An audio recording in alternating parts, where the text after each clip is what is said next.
This trading week, the US dollar stands at nearly the highest level in 3 months. Investors are anticipating the minutes of the Federal Reserve's meeting held in June. The minutes will be published in the late American session tonight. Traders will be looking for clues to the Fed's revised rhetoric and further moves on monetary policy.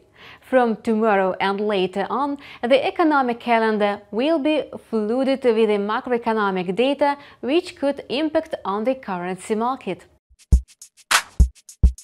On the next day, after the US Fed, the ECB is also due to present the minutes of the latest policy meeting. Unlike the US Central Bank, the European regulator expresses an extremely dovish rhetoric. The ECB said that it would expand the volume of the emergency asset buying program per month starting from the next quarter compared to early months of the year. This announcement certainly triggered sell-offs of the euro. On Thursday, July 8, the ECB is likely to remind the market about its dovish agenda that could push the euro-dollar pair downwards again. As usual, during the American session on Thursdays, market participants keep track of a weekly update on unemployment claims in the United States. The number of first-time jobless claims locked the lowest level since the pandemic outbreak on the week ended June 26. And this time, analysts expect a minor increase in the number of applications to 375,000 last week. Traders place more importance to the number of continuing unemployment claims that has been getting lower week by week.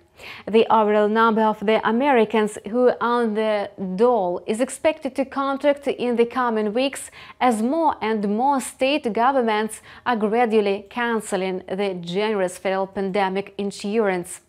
Schools are currently being reopened. Besides, a larger number of vacancies are available in the summer than in other seasons. The economic calendar reminds traders about a series of macroeconomic data on Friday from the early morning. During the Asia-Pacific session, traders will respond to inflation data in China.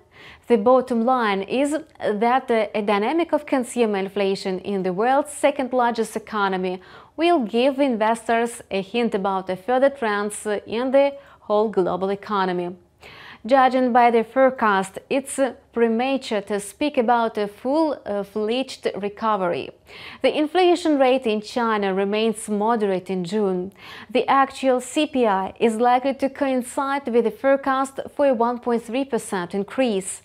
This information will fuel investors' fears again that will revive demand for safe haven assets for a short time. On the final day of the week, traders will take notice of a batch of economic data from the UK, with a focus on the industrial production data for May. The industrial output unexpectedly tumbled 1.3% in April. However, analysts hope to see expansion in May. There is a likelihood that the actual output of British factories could slightly undershoot the forecast for May amid ongoing pandemic restrictions. So, a worse than expected figure will certainly be bearish for the pound sterling. You are watching Forex Trader Calendar on InstaForex TV channel with me, Kate Tichina. We wish you profitable deals.